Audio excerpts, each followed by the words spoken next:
Hi guys, my name is Billy with yournewdoor.com. Today I'm going to show you how to remove a hinge pin DIY. If you ever find yourself in a position where you're struggling to get a hinge pin out, this is a quick and easy way to do it yourself. You need a couple things. You need a flat tool.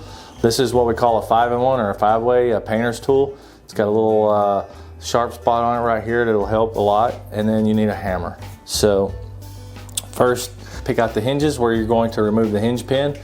You take the little sharp spot, you get it under the hinge pin right here. You tap it up nice and easy.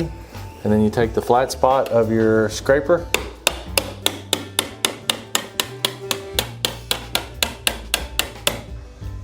Tap the hinge pin up, being careful not to get against the surface of the door or the trim.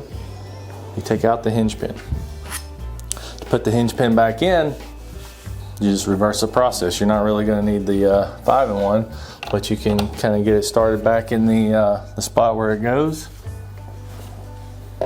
Open the door just a little to realign the hinge leaves. Push it back down. Take your hammer, tap it back down, and voila. My name is Billy Klein. I'm with yournewdoor.com. If you like this type of content, click like and subscribe, and we'll keep it coming.